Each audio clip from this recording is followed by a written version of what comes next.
10 years after our son's death, my wife was diagnosed with terminal stomach cancer. I took out the burial savings I had accumulated over 10 years of collecting scrap and bought a family burial plot at Nanshan Cemetery, unable to bear seeing me toil. My wife suggested handling her own funeral arrangements. 3 months later, my wife passed away from her illness. When I carried her ashes to Nanshan Cemetery, but on the engraved tombstone, I saw a name that shouldn't be here. I hurriedly went to the cemetery management office and asked, "Excuse me, is the name on the tombstone at plotter 19 engraved incorrectly? That is the tomb for our family of 3. I am Cheng Guodong's wife. My name is Yang Jueying, not Xu Ying." The administrator quickly flipped through the records and, after checking, said to me with certainty, "The name is not engraved incorrectly. It was personally confirmed by your husband. Moreover, your husband, 3 months ago, had already buried Ms. Xu Ying's ashes as his wife in grave number 19. Looking at the 4 large characters "Beloved wife Xu Ying" written by my late husband Cheng Guodong on the tombstone, my vision went dark, and suddenly the world began to spin. With a thud, I spat out a large mouthful of blood and was actually so enraged that I died on the spot. When I opened my eyes again, I had returned to the day we bought the burial plot. 1. Auntie Yang, please sign here. The cemetery salesperson's words struck me like a thunderbolt, jolting me completely awake. Had I been reborn? To be reborn on the very day I spent half my life savings to buy this family burial plot. Thinking back to my previous life, I scrimped and saved, collecting scrap for a full 10 years just to scrape together enough money to buy a burial plot for our family of 3, but I never expected that my husband would secretly give away the burial plot that should have been mine to his first love. Leaving me with no place to rest after death, trembling with rage, I grabbed the cemetery sales contract from the table and tore it to shreds on the spot. The cemetery salesperson's face changed. "Aunt Yang, what do you mean by this?" I snorted coldly and slammed the pen heavily on the table. "It means I'm not buying this burial plot anymore." The salesperson was taken aback for a moment and said to me threateningly, "Auntie Yang, you need to think this through carefully.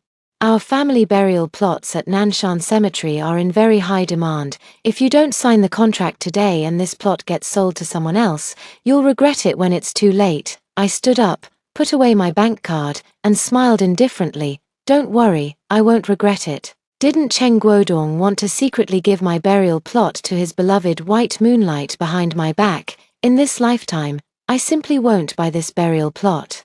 I want to see where Cheng Guodong's ashes will be buried 3 months from now, without me, the sucker, buying him a cemetery." 2. After leaving the cemetery sales office, I didn't go straight home. Instead, I went to the bank and converted all the 300,000 yuan in my card, which was meant for buying the cemetery, into a 3-year fixed deposit certificate. Cheng Guodong is already in the late stages of stomach cancer and has at most 3 months to live. 3 years from now, who knows where his ashes will have ended up? What use would he have for a cemetery then? In this lifetime, I will use this money to live out the rest of my days well. As soon as we got home, Cheng Guodong eagerly reached out to me.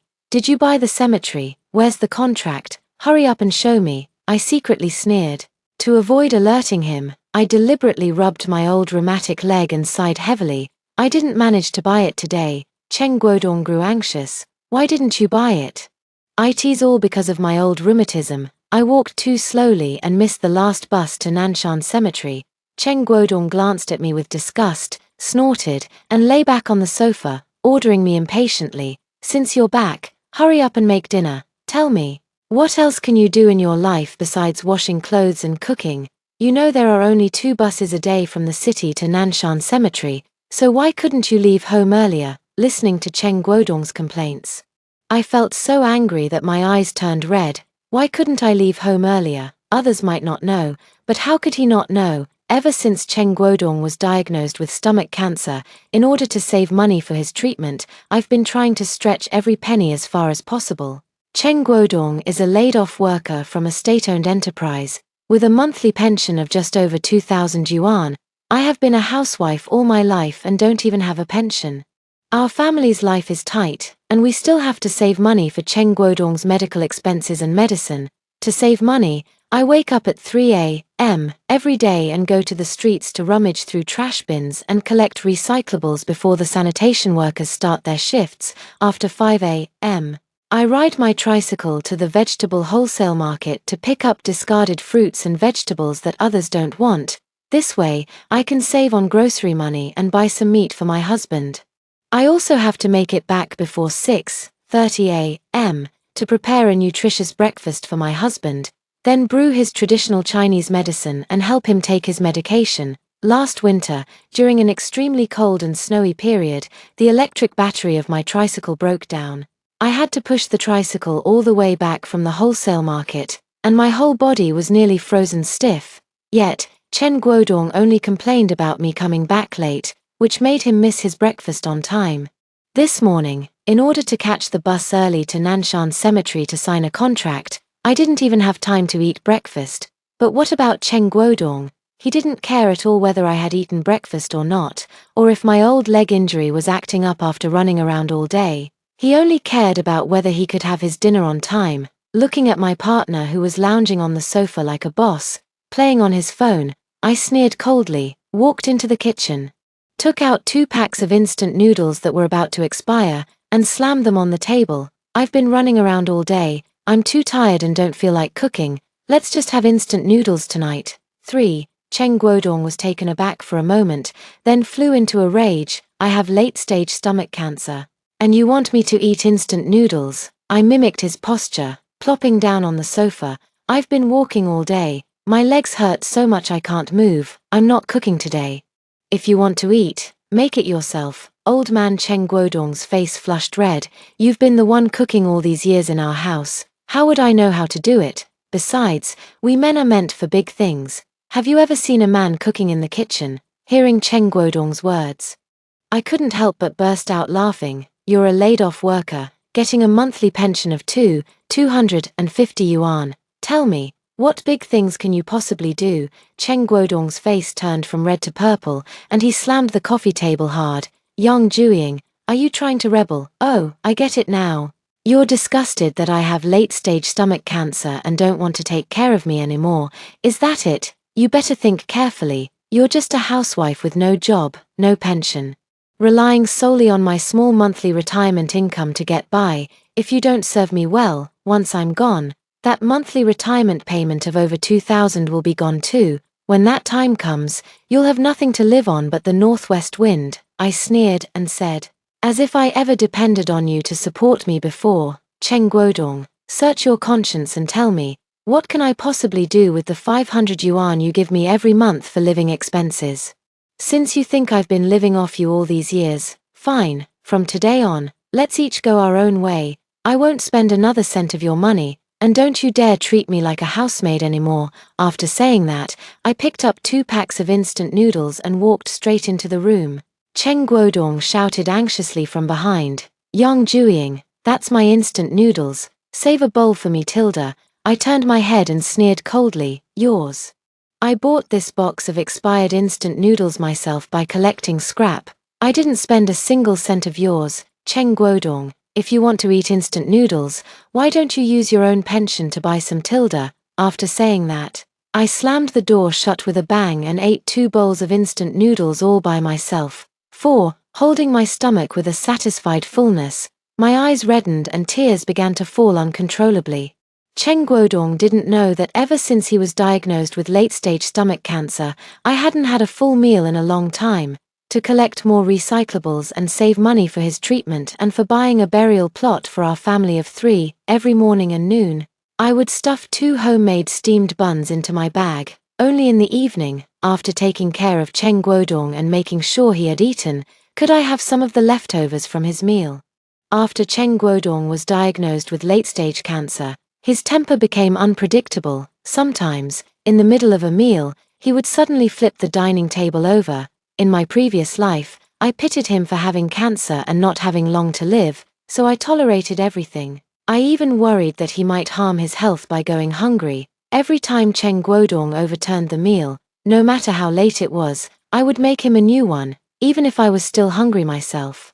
I would make sure he ate the food. And what about him? While eating the meals I personally prepared for him, What he was actually thinking about was how to secretly give away the cemetery plot I had worked hard to save up for, to the one he had been longing for his entire life, his white moonlight. Thinking about all the things Cheng Guodong did behind my back in my previous life, as I carried the leftover instant noodle soup through the living room, my hand slipped, and 2 containers of the soup accurately splashed all over Cheng Guodong. Cheng Guodong let out a scream. Yang Jueying, did you do that on purpose? I slowly sat down on the sofa, panting, deliberately pretending to be exhausted, and said slowly, I told you earlier, I've been running around outside all day. I'm so tired my whole body aches, I can't even hold a bowl of noodles steady, and you still didn't believe me. Cheng Guodong's face turned ashen, he wanted to lose his temper. But then he remembered that he's in the late stages of cancer now and needs me, his free maid, to take care of him. He suppressed his anger, snorted in frustration, went back to his room to get a change of clothes, and headed into the bathroom to take a shower. Hearing the sound of water running in the shower, I immediately entered Cheng Guodong's room. We had been sleeping in separate rooms for over a decade since our son passed away. He knew I had no interest in books. So his desk drawer wasn't even locked. I opened the drawer and, sure enough, found a very old craft paper envelope tucked away at the bottom. Inside the envelope were several photos, some of Xu Ying alone, and others of her with Cheng Guodong. Seeing Cheng Guodong wearing that navy blue Zhongshan suit, my vision went black, and I staggered, grabbing the table for support. So, this despicable pair had actually gotten together that early. 5. That Zhongshan suit in the photo was one I was forced to make for Cheng Guodong the year our son had the accident. At the time, our son said he was unhappy working at the factory and wanted to change jobs. As a housewife with no connections or influence, I couldn't help him at all. I begged Cheng Guodong to help our son find a new job, but he said he had to go to Hangzhou for a class reunion first and urged me to quickly make him a new set of clothes before he left. I brought up the matter of our son's job change again. Guodong, didn't you have several high school classmates who became bosses? Since you're going to the class reunion this time, do you think you could ask your old classmates for help and get our son a new job? Unexpectedly, Cheng Guodong flew into a rage.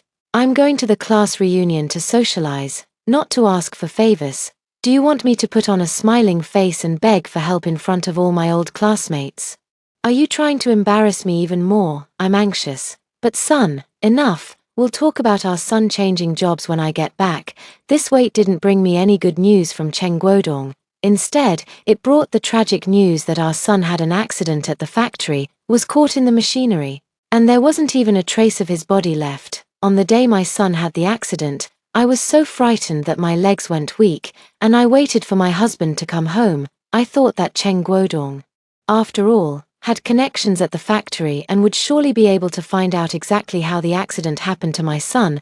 I waited and waited, until the evening of the next day when Cheng Guodong finally rushed back, but by then, the matter of my son had already been settled. The factory concluded that it was my son's violation of operating procedures that caused him to be caught in the machine. Not only did they refuse compensation, but they also refused to provide the funeral and survivor benefits for my son. I was going crazy trying to get an explanation from the factory, but Cheng Guodong held me back tightly. Enough. Yang Jueying, can you stop acting like a madwoman? Can't you be more dignified?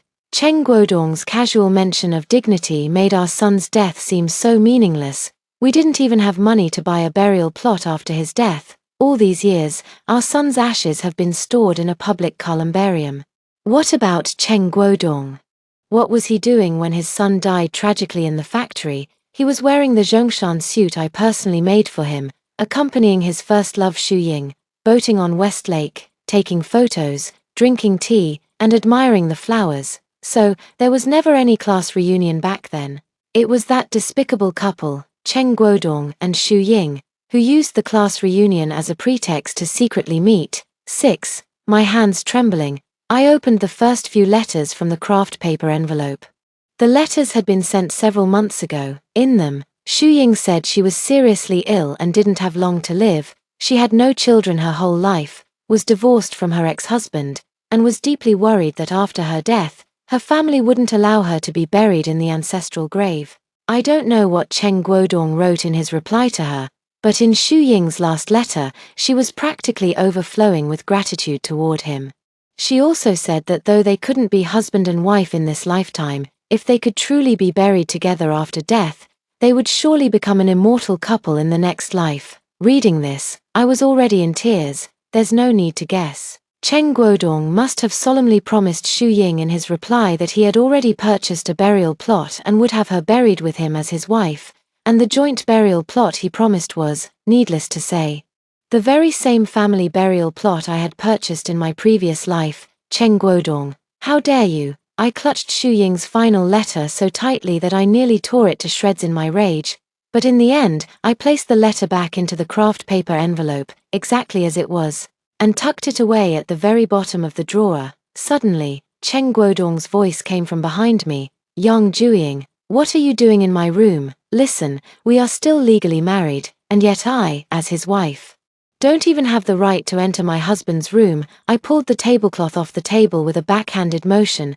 and the neatly arranged writing brushes, ink, paper, and inkstones scattered noisily all over the floor.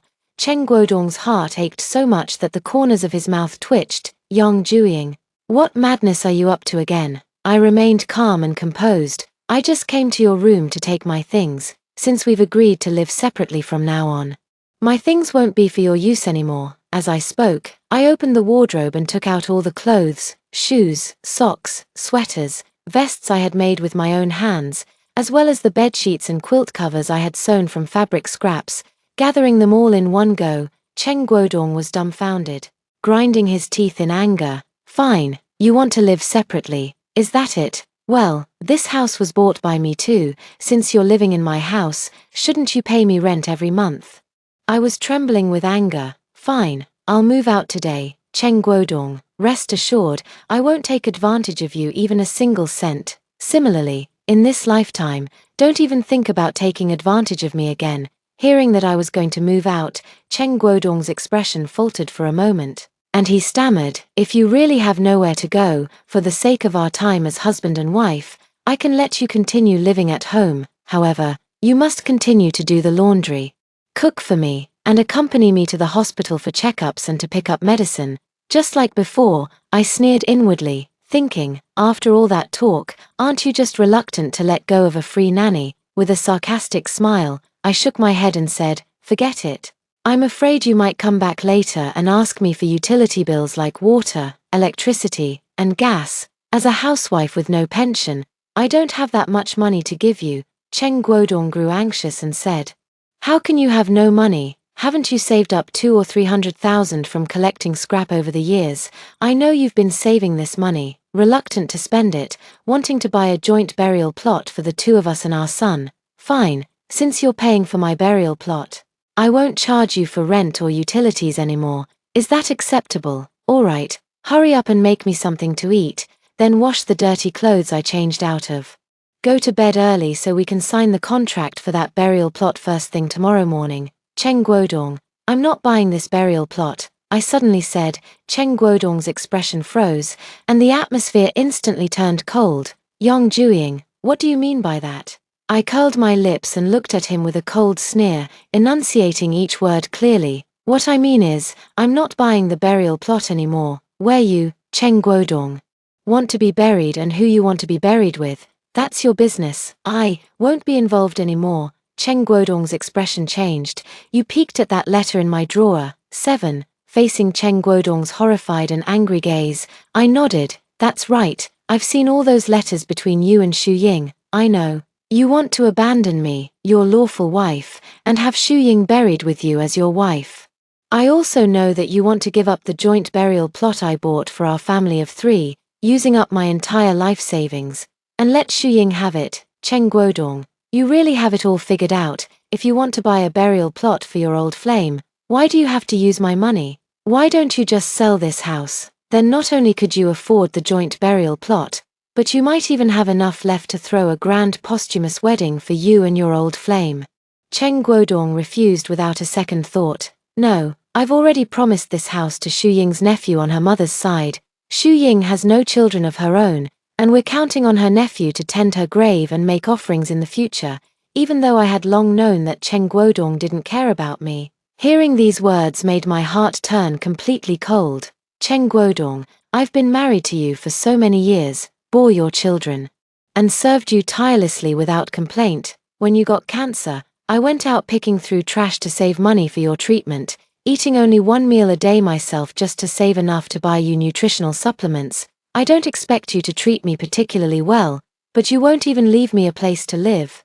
Are you even human? Cheng Guodong guiltily turned his head away, but snorted coldly, having children, huh? So what if you gave me a son? We still couldn't raise him to adulthood. You've caused our Cheng family line to die out, and you still have the nerve to live in our house. I felt as if struck by lightning, staring at him in disbelief. Cheng Guodong, how exactly did our son die? Don't tell me you don't have a clue. Back then, I begged you so many times. I told you over and over that our son was unhappy at the factory, that his co-workers were bullying him, and I asked you to find him a different job. But what did you do? You went to Hangzhou to accompany Xu Ying on a trip, completely disregarding our son's life. Where were you when our son died in the factory? You were boating on West Lake with that vixen Xu Ying. How dare you blame me? 8. My tearful accusations, filled with anguish, made Cheng Guodong fully realize that some things could no longer be hidden. He coughed uncomfortably and said evasively, that was so many years ago, what's done is done. Besides, Xu Ying is no longer with us. The dead should be respected. What's the point of bringing up old grudges now? Anyway, I've already agreed to the matter of the house and written my will. After I'm gone, Xu Ying's nephew on her mother's side will be my sole heir. I know you're upset, at most. I can talk to him and have him recognize you as his godmother. Then, after you pass away, he can burn some paper money for you during festivals. Will that be acceptable? I stared at him fixedly for a long while before letting out a soft laugh. Cheng Guodong, I don't even want my own ashes anymore. Do you really think I still care whether someone burns paper money for me after I die? Cheng Guodong's expression changed. No ashes. Yang Jueying, what do you mean by that? I didn't answer him. Just turned around and went back to my own room, closing the door without hesitation. Cheng Guodong was frantically pounding on the door outside, shouting for me to get out. Get out. As long as I remain Cheng Guodong's legal wife for even one more day, this house has my share. No one has the right to drive me out of this home. As for Xu Ying's nephew, I want to see, without me, the fool, taking out my retirement savings to buy a burial plot for Cheng Guodong. Where exactly that so-called nephew plans to bury him. 9. The next day, Cheng Guodong didn't drive me out of the house. Instead, as he had done countless times before when he lost his temper, he began giving me the silent treatment, but this time, I won't give in to him or coax him like I used to. He sulked and refused to eat breakfast, but he never expected that I simply hadn't bought a portion for him. After so many years of marriage, it was the first time I didn't make breakfast myself. Instead, I slept in. Then leisurely walked to the breakfast shop at the entrance of our neighborhood with some money and ordered myself a bowl of chicken soup tofu pudding and a basket of incredibly delicious soup dumplings. Cheng Guodong threw his dirty clothes all over the place after changing. He deliberately left the leftover takeout boxes piled on the dining table, letting flies crawl all over them. He thought I would, as before, find it unbearable and clean up for him without a second thought, but this time, I walked past expressionlessly, as if I hadn't seen the leftover takeout swarming with green-headed flies. Cheng Guodong started playing the victim again with his late-stage stomach cancer, deliberately clutching his stomach in front of me, searching everywhere for medicine, lying on the sofa, and yelling about calling an ambulance. He knew I couldn't bear to spend money on an ambulance, and just like before, I would use my frail body to carry him, step by step, down the stairs, into the tricycle, and then take him to the hospital. But this time, I didn't even glance at him. I walked straight past him, opened the door, and went out. Behind me came Cheng Guodong's furious shouts. Yang Jueying, are you really going to ignore whether I live or die? If you have the guts, never come back. He didn't know that I truly had no intention of ever returning to this home again. 10. I remember when I used to collect scrap, I once picked up a community legal education flyer that said, if you have difficulties, seek help from the community. The community provides free legal assistance to families in need. The lawyer told me that in my situation, even if Cheng Guodong wrote a will, he could only bequeath his share of the property to Xu Ying's nephew. As for my share, after Cheng Guodong's death, I could file a lawsuit to claim my portion of the marital property. After confirming this, I started looking for a place to live outside, with no need to spend money on a cemetery. The 300,000 I had was enough to find a decent home for myself in this city, but I didn't rent a place in the city. Instead, I took bus number 109, got off at the terminal stop, and arrived at a remote small village. There were only about a dozen households in the village, all of them elderly people left behind. In my previous life, to save money for buying burial plots for my wife and son, I would come to this village every winter to collect some cured meat, sell it in the city, and earn a small profit. All the young people in the village had moved to the city, and the old houses left behind were extremely cheap. I spent only 12,000 yuan to buy a standalone farmhouse with its own courtyard. After spending a few days hiring someone to do some simple renovations and connect the water and electricity, I brought my son's ashes back from the public cemetery and solemnly buried them under the persimmon tree in the yard.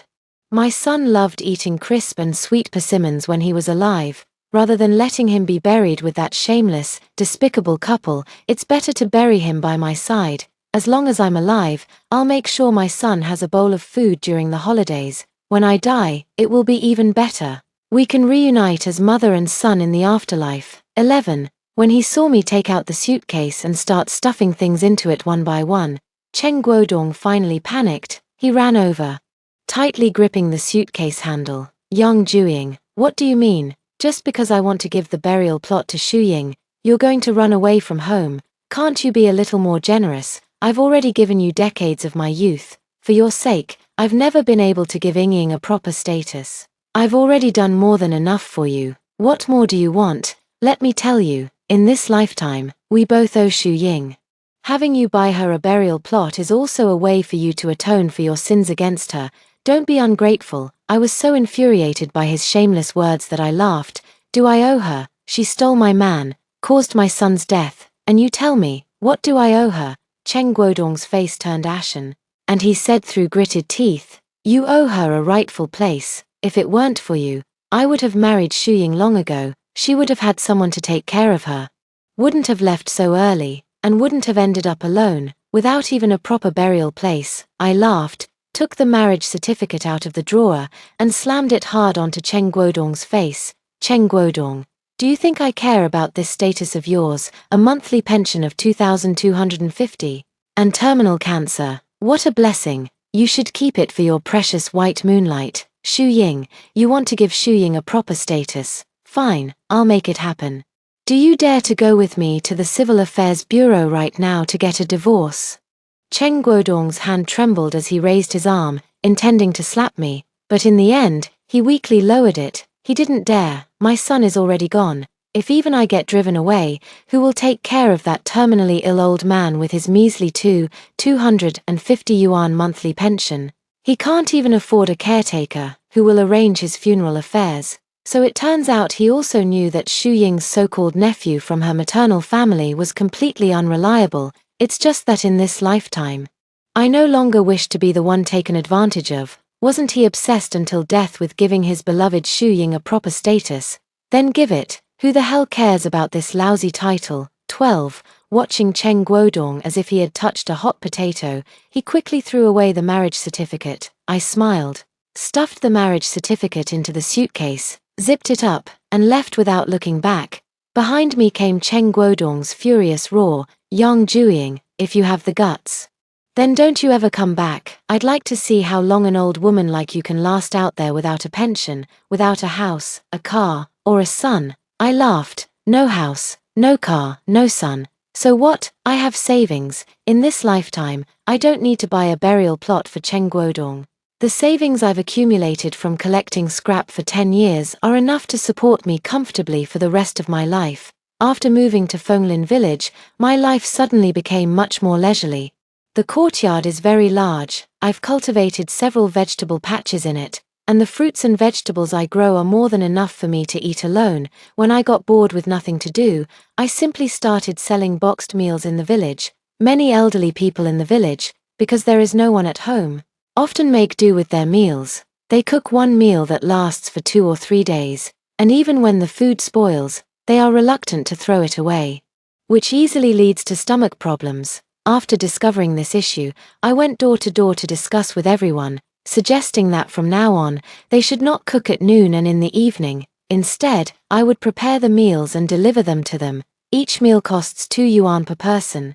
Since the elderly have smaller appetites, I make dishes like pea and cured pork, braised rice, tomato and egg drop soup, and braised noodles with green beans, giving each person 2 large scoops, fresh and healthy. Soon, all the elderly in the village placed their meal orders with me. In the past, when I cooked for Cheng Guodong, I never received a word of thanks, and he often complained about this and that. Now, when I deliver meals to the elderly in the village, they affectionately call me Sister Juying and worry that I might be selling the meals too cheaply, fearing I'll lose money. They even bring me grains and vegetables.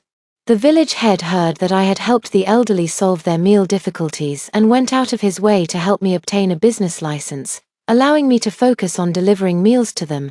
Hearing the elderly in the village sigh and say that their children work in the city and they hardly get to see them even once a year, I had a sudden idea to post videos online of me delivering meals door to door every day. I never expected my 2 yuan takeout to go viral online unexpectedly. Media reporters lined up in the village to interview me, and my meal delivery videos were also reposted by many official media outlets. Soon, my self-media account reached 1 million followers. My 2 yuan takeout became a huge hit, and the income one earned from posting videos each month even surpassed Cheng Guodong's annual pension. Just as I was busy preparing boxed meals for the elderly in Fenglin village, Cheng Guodong suddenly showed up. 13. Seeing you again, I could hardly believe my eyes. In our previous life, Cheng Guodong, under my careful care, remained clean and well-dressed until the day he died, but now he was wearing cheap old man's undershirts and shorts, with messy hair and a scruffy beard, looking as disheveled as a homeless person under an overpass. When he saw me using a large iron ladle to serve meals to the elderly from the insulated container, scoop by scoop, Cheng Guodong instantly broke down. Yong Juying, your husband has terminal stomach cancer and is about to die, yet you don't care or ask about him. Instead, you've come here to buy groceries and cook for a bunch of outsiders. I've raised you all these years. How can you treat me like this? Come on, come home with me. I used all my strength to shake off his arm, sneering repeatedly. Go home. What home do I have? You've already given our house away. What would I be going back as? A hired nanny in your house? Fine. I'll even go to your house to be a nanny, but first tell me, how much salary are you going to pay me each month? Cheng Guodong's face flushed red, and he stammered, you're just unhappy with what I'm offering, aren't you? Fine, come back with me, and I'll increase your monthly living expenses by 300. 800 yuan a month should be enough for you to buy groceries and cook, right? Before I could even speak, the elderly men and women nearby started scolding him back for me. 800 a month.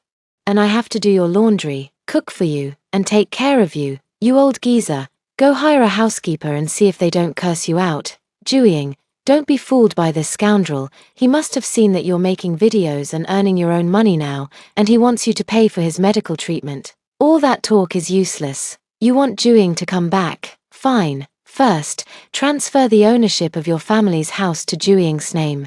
Then hand over your pension card to Juying for safekeeping. The villagers, one after another, scolded Cheng Guodong until his face turned red with shame. What the hell do you all know? Yang Juying never gave me a single child in her entire life. If I don't leave the house to Shu Ying's nephew, who will carry my funeral pot and send me off when I'm gone, who will burn paper offerings at my grave during festivals, I chuckled coldly, since you've already made arrangements for your afterlife. Why come to me? Go find Shu Ying's nephew from her family, let him wash your clothes, cook for you, take care of you when you're sick, and provide for you in your old age until your funeral. Cheng Guodong's old face turned pale then purple. He struggled for a long time until I was about to ride off on my tricycle, then rushed forward, grabbed the handlebars, and pleaded in a low voice, Juying, stop fooling around. I admit that I didn't handle the house situation properly and didn't consider your feelings.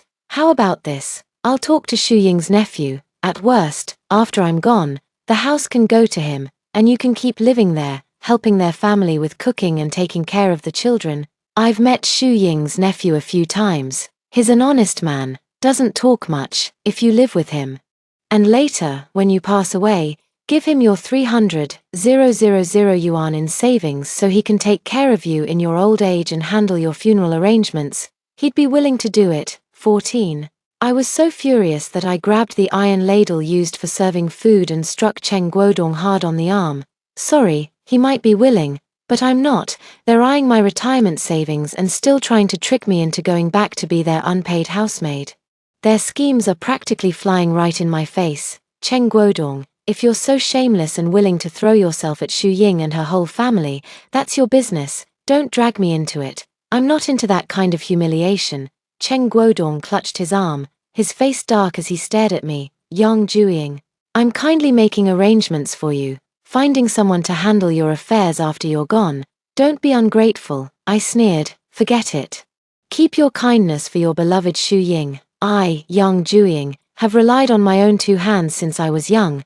I don't need it. You. A flash of anger crossed Cheng Guodong's face. He held back his temper and softened his tone as he said to me, Jueying, we're both at this age. Can you please stop being so stubborn? I called and asked, and the Nanshan Cemetery said that the family burial plot you looked at before can only be held for us for 3 more days at most.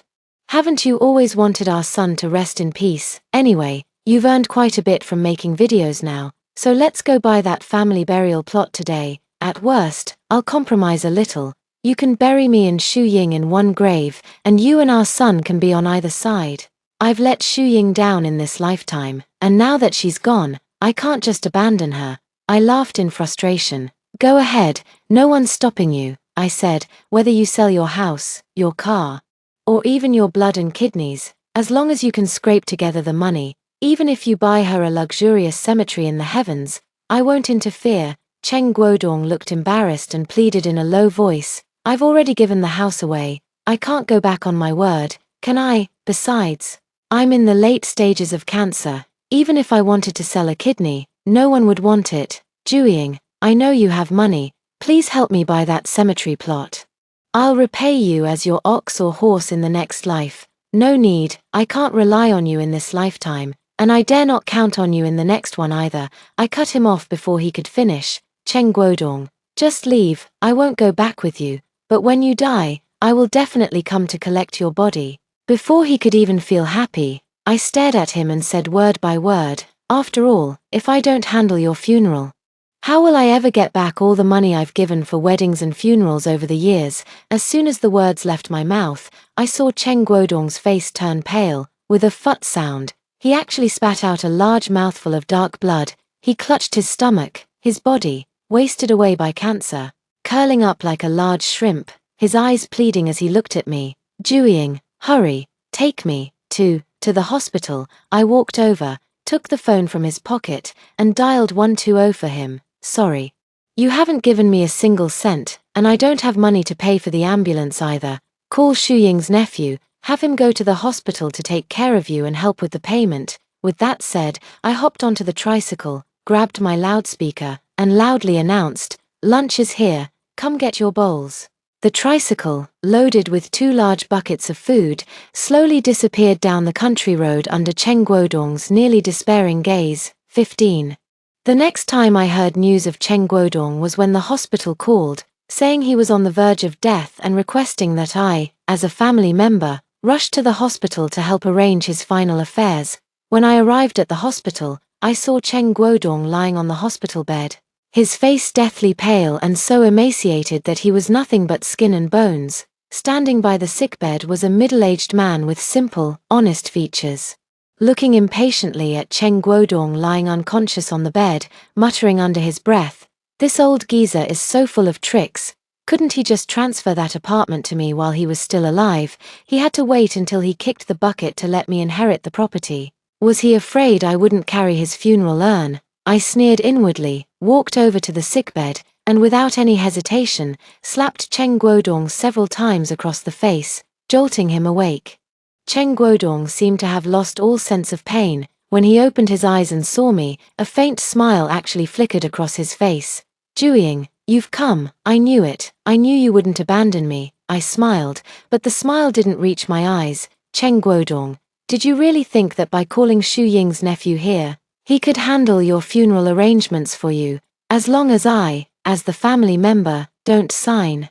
Do you believe that even the crematorium wouldn't dare to let him sign for you? My almost vicious words caused Cheng Guodong's face to change drastically, and his breathing became rapid. I leaned close to his ear again, speaking in a voice only the two of us could hear, word by word. Cheng Guodong, you can go in peace. After you die, I will immediately sue him in court to get back half the money for the house. As for the remaining half, do you think Xu Ying's precious nephew would be willing to spend money to buy such an expensive burial plot for you? A flicker of terror crossed Cheng Guodong's gaunt, pale face. He stared at me like that, with unwilling eyes, and breathed his last breath. 16. Cheng Guodong was dead. No sooner had I signed the cremation papers than I immediately hired a lawyer to sue Xu Ying's nephew in court. The community legal aid was right, even though I didn't contribute any money to Cheng Guodong's house. I still own half of the property rights. In the end, the court ruled that although Xu Ying's nephew inherited the old house, he must pay me 630,000 yuan for the property. After receiving the money, I couldn't wait to hand Cheng Guodong's ashes over to Xu Ying's nephew. This was old Cheng's dying wish. He said that in this life, he couldn't give your Aunt Xu Ying a proper status, but he hoped that after death, he could be buried together with your aunt. The deceased is to be respected. I've decided to honor his last wish. I'll entrust old Cheng's ashes to you. Seeing the look of disgust on Xu Ying's nephew's face, I couldn't help but secretly feel a sense of anticipation.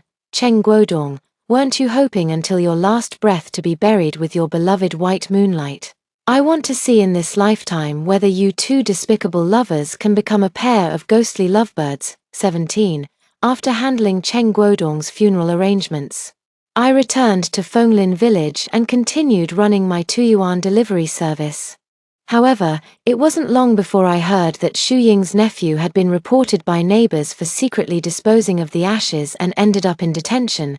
It turned out that Xu Ying's nephew never had a good relationship with his aunt. His previous act of pretending to be honest and simple in front of Cheng Guodong was merely to swindle his inheritance and property, but he never expected that I, the original spouse, would actually hand over Cheng Guodong's ashes to him. They weren't relatives or friends, and he wasn't wealthy either. Why would he be willing to spend so much money to buy a burial plot for Cheng Guodong and Xu Ying, two dead people? The couple discussed it and actually took advantage of the darkness to open a manhole cover by the street, then scattered Cheng Guodong and Xu Ying's ashes into the sewer, but they never imagined that this scene was captured by the dashcam of a nearby car. After the video was exposed, Xu Ying's nephew was arrested by the local police station. Unfortunately, due to the continuous heavy rain during that period, the water flow in the sewer was too rapid, and the ashes of Cheng Guodong and Xu Ying had long been washed away by the sewage, with no one knowing where they ended up. Looking at it this way, the two of them have become intertwined, with each containing a part of the other, never to be separated again. The police station called me to ask if I wanted to pursue legal action against Xu Ying's nephew.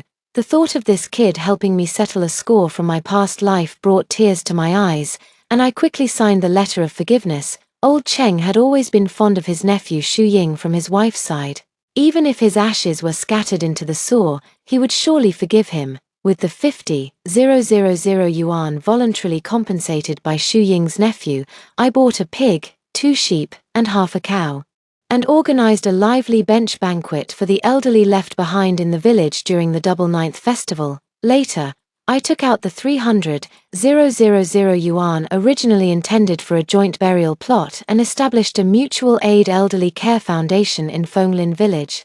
From now on, elderly people in the village like me, who have no children, no longer have to worry about having no one to rely on in their old age. A few years later, using the money I earned from being a self-media creator, I bought 2 adjacent burial plots for myself and my son in the township cemetery near Maple Forest village. Looking at the 3 large characters Yang Jueying carved on the tombstone, I couldn't help but smile. Cheng Guodong, you can rest easy in the sewer and continue your romance with your beloved white moonlight. As for me, in this life, I will be with my son, living a peaceful and stable life until I pass away naturally in old age.